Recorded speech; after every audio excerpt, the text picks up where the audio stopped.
In this video, I'll explain to you how you can design your individual training program based on your own individual needs and or goals, based on the programs that 3 of my subscribers sent me. So I will simply go over their programs and what they did wrong, where they fucked up or what they did right, the splits they chose, exercise selection, reps, sets, everything. So you can, at the end of the day, take something valuable out of this video and apply these lessons for your own programming and or training. Let's go, buddy! So the first program we'll be looking at today is from Lee. Here you can see what his goals are.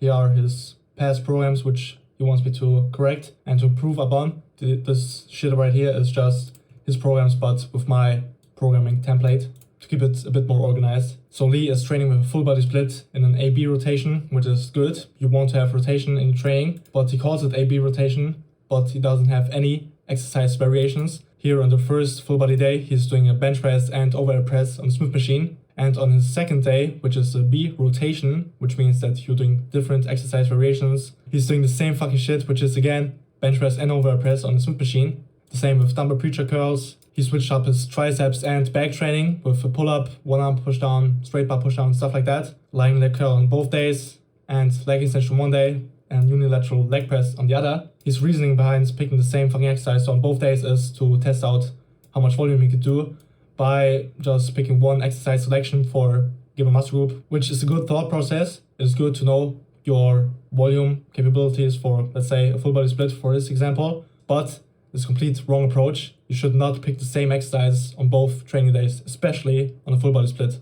If you do the same exercise for a specific muscle group or specific exercise pattern, like for example, again, the bench press, the overhead press, without any deviation in form or exercise selection, which would be maybe day 1 bench press on the Smith machine, and day 2 maybe an incline bench press on the Smith machine, or even a low incline bench press. So just switching the angle a slight bit. If you do the same fucking exercise on every single training day, especially on the full body split where the frequency is so goddamn high, you will quickly run into progression issues and also overuse injuries due to you beating your body down in the same movement pattern with the same resistance profile and so on. And that is what happened. He stalled quickly with just doing 1 set per exercise, which is not a fault of just doing 1 set. If you're training full body, you have to stick with 1 hard fucking set because you won't recover from 2. But because he doesn't know that, he tried to pick up the volume to 2 sets for some exercises, I don't know which, and his performance decreased due to his performance completely plateauing from just doing 1 set on a full body split and then decreasing from adding another set, doing 2 sets per exercise. He then went over to create a new full body split, which has the same exercise variations, but is splitting them up across 2 sessions while adding some volume on top of that. Up here, he's doing bench press and overhead press on Smith machine on both days, which again, as I said, is not good.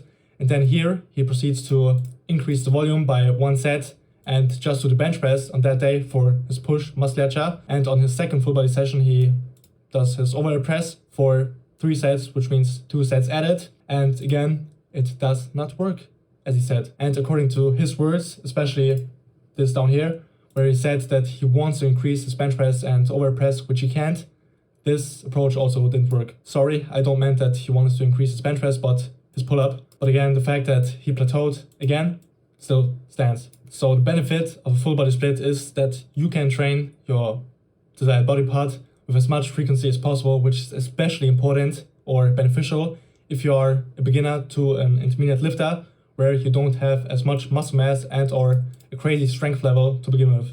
Which means that him splitting up mainly his pressing work or his here lat work and then here his upper back work is not very beneficial for especially his training age, even my training age. We want to get as much frequency as possible, which means that splitting our training up, especially on a full body split like this, doesn't make any sense. On other muscle groups like his biceps, triceps, legs, he is still hitting that high frequency on both days for every muscle group, but just his push musculature or his shoulders and chest and his lats and upper back are not benefiting from the frequency that he could get up here with his initial first program. So what I will do now is to completely delete this shit because that wasn't good, brother. And I'll quickly correct his initial program, which was good by design, and make it more beneficial to keep him progressing and therefore building muscle. So what we want to consider is to keep his push work for his chest and also shoulder on both days, and his lat work and upper back work on both days, which I see right now you also didn't have. You can do a pull-up and also a row on both full body days. I wouldn't count the volume of a back exercise for lats and upper back, but split those two, which would mean then that here he's getting 1 set for lats and 1 set for upper back on his first day. So he could just do both exercises on both days. But again, you need some variation so he doesn't plateau and also doesn't get any overuse injuries. On top of that, he wants to prioritize his pull-ups and also overhead press, which means that to prioritize something, we want to put that exercise or muscle group at the start of our sessions. It's a bit hard to talk while adjusting this program, so I'll just adjust it and come back later. So here, overhead press is the first exercise, then this shit right here. Pull-ups is the first exercise. I'll just copy these exercises and after that worry about the exercise selection. What you could do is on the first day do the overhead press as the first exercise and after that the pull-up, and on the second day vice versa, pull-up first and overhead press second, which I wouldn't advise necessarily, as pull movements, especially lat work, which is overhead or which has an extension component, will take away from your push exercise to some degree because your triceps are involved, which I can confirm from my own anecdotal experience. So the last few weeks I tried to do all my push work in one go.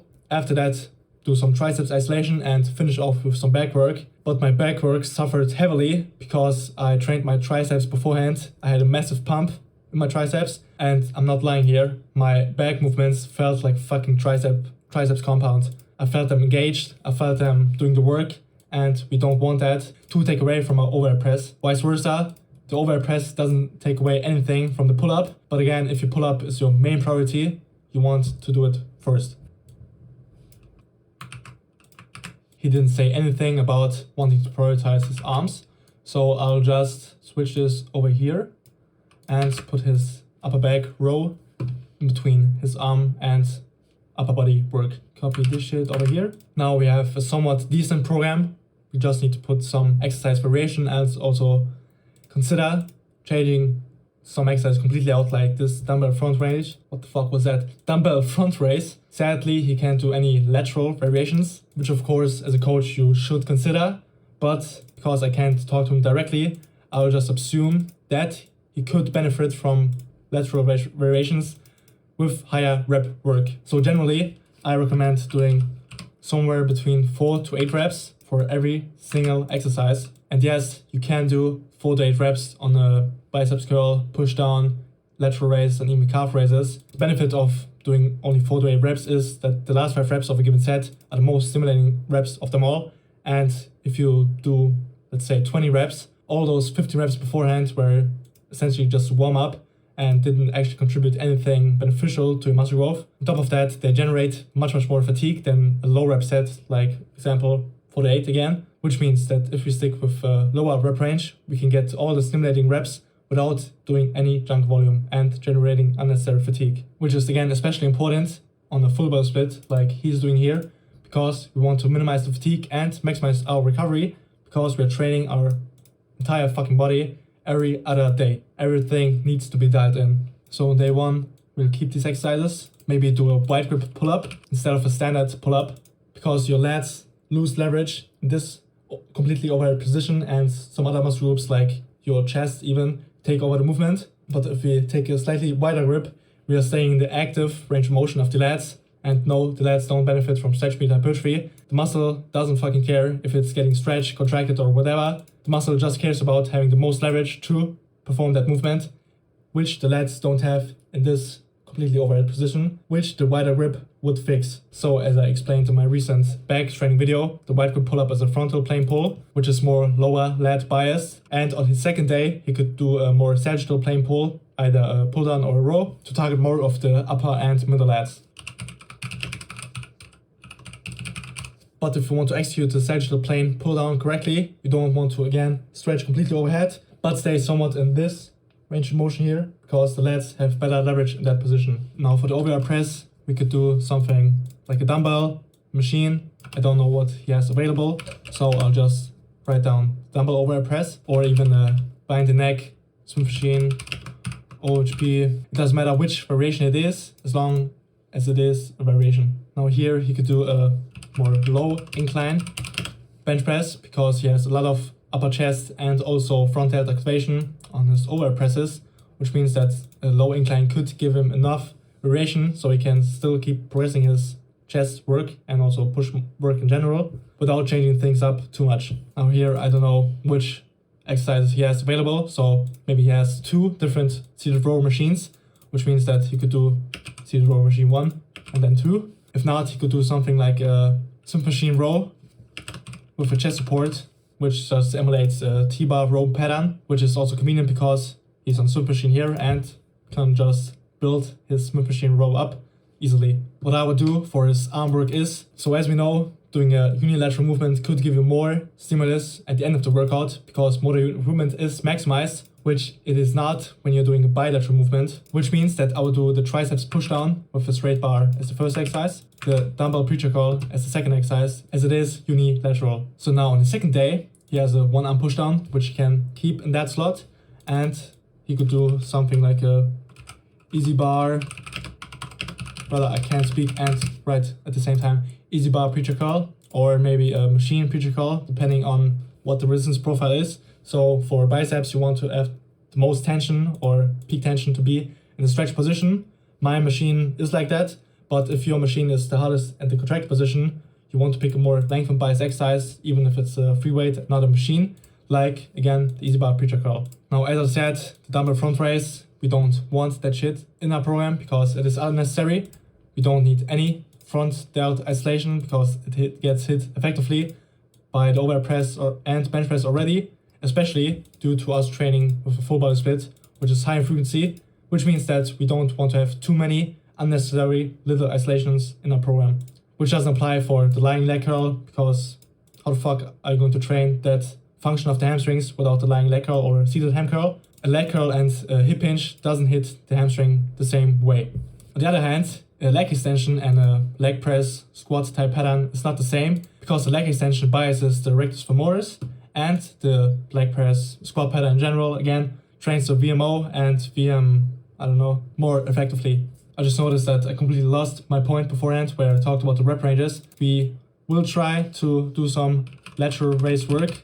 Here, Y raise on the cable station, which is very joint or shoulder friendly. Maybe try to do some higher rep work if your shoulder is injured or hurts while doing a lateral raise type of motion. Of course, lower rep ranges are superior when it comes to the stimulus to fatigue ratio, but you're not a fucking pussy. You won't die if you do 10 to 15 reps of a fucking lateral raise. Here on the second day for his shoulder isolation, he's doing a dumbbell reverse fly, which is not bad per se. Real delt isolation work is very, very beneficial, but I wouldn't do that on a full body split, but more so on a upper lower split, for example, when you slightly decrease the frequency and bump up the volume, and or isolation work you can do. Again, as I said, leg extension, a lying leg curl, even a lateral raise is very beneficial, even on a high frequency full body split, as they hit the muscles in a different type of manner. But the reverse fly for the real delts is just essentially a row variation, if you can see it, but with your arms being more straight and therefore taking out other muscle groups and maximizing motor recruitment in the target musculature, which is the rear delts. After all that yapping, what does that mean? That means that we don't want to do the dumbbell rear delt fly on this day or on the full body day in general, due to the rear delts already getting enough stimulus from a normal neutral grip pull down, wide grip pull up, and these row variations, which means that you could just do another lateral raise variation. Maybe not a Y raise, but a unilateral lateral raise, again with slightly higher reps, because he has pain while performing that movement. You could even do 15 to 20 reps if this rep range here still hurts you. And especially on unilateral exercises, maybe on a machine, which I do myself. The machine that you have available in your gym may not be perfectly aligned with your own individual body structure, which means that instead of doing it bilaterally, which could give you pain, doing it unilaterally and focusing really on that one side and also adjusting your body in that machine to make it fit you instead of you fitting into that machine could again relieve some pain that you have. But let's say you don't have a machine, a cable would still work. here for his leg work, what I would do is to do the lying leg curl for the unilateral leg press or any squat motion that he could do, which he also can't do because he has pain in that too. Because by doing a lying leg curl, it can warm up your knees and make your squat patterns or quad work in general feel better on your joints, ligaments, tendons, and stuff like that. This is a trick I learned from John Meadows, Mountain Dog, and almost every single bodybuilder copied it from him. You could ask any bodybuilder, every single fucking one of them is doing a leg curl before the squat patterns. Now again, because he has pain, what you could do is maybe do some higher rep work here. I wouldn't go too high, 6 to 10 would be enough. Now when it comes to volume on the full body split, I would advise generally to just do 1 set, but on some exercises or muscle groups like the quads, you could do 2 sets as they recover faster than others. What I would then do is to just do a leg extension and a squat pattern on both days, as the leg extension hits the rectus femoris more effectively and the squat pattern hits the other portions of the quads better. But for now, I will just leave this program for the quad work like it is right now and maybe switch the variation for day 1 for a seated ham curl to again hit the same movement pattern with a slight variation, a change in body position, a change in resistance profile will give you a better progression on both training days and also minimize overuse injuries, as I said. Now, if you don't have a seated leg curl, just doing it unilaterally as a lying leg curl would do the same trick. I know this video is all over the place because it's my first time recording this type of video, but let's come back to the rep ranges. So it could be that your progress or your love for exercise is much higher when you stick in the full rep range, yes, but maybe you absolutely hate doing 6 reps on the overhead press, on the wide grip pull-up, because it just doesn't feel good. Listening to what feels best for you, if you stick somewhat in the optimal zone for everything, not just rep ranges, but everything, would still give you better results than doing what you absolutely hate and what doesn't feel good at all for your body, but just doing it because it is more optimal. Which in the practical world would mean that if you hate the 48 rep range on the overhead press, on the wide grip pull-up, just bump up the rep range maybe to 6 to 8. For me, I absolutely hate squat patterns anywhere near 8 reps, which means that doing 4 to 6 reps is best for me. But again, it may not be best for him or for you. So this is not just a program that is completely personalized and individual to his own goals.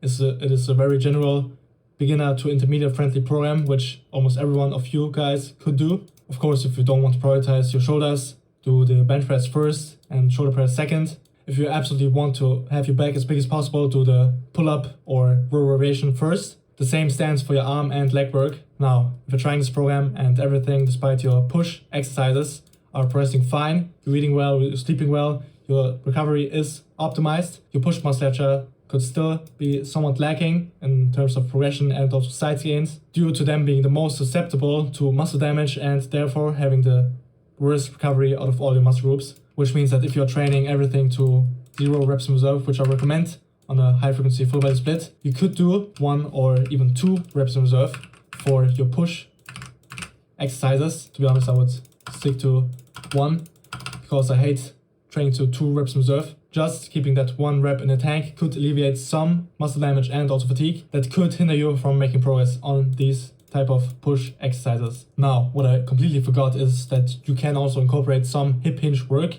in your full body workouts, which means that instead of doing a seated leg curl, you could do a stiff leg deadlift to also hit the spinal erectors effectively, as they're not getting hit at all in this program. But for now, if you want to prioritize your hamstrings more, instead of your upper back musculature and spinal erectors, which you also hit with the stiff leg deadlift, RDL or hip hinge of choice, you could just stick with the leg curl on both days. Now, when the day comes that this program also doesn't work because you've simply outgrown the full body split, which will realistically only happen if you're really fucking strong and you cannot benefit from the high frequency that you have with this type of split, you could simply split the exercises into a upper-lower split, essentially in the fucking name split, or also in a push-pull full body split, depending on your own individual goals. Make sure to bump up the volume to 2 sets for every exercise, and maybe for some exercise you could even do 3 sets. Again, for lateral raises, calf work, which you fucking don't have. Train your calves, bro. And this will give you, if the full body split just doesn't work for you anymore, a few more years of progression.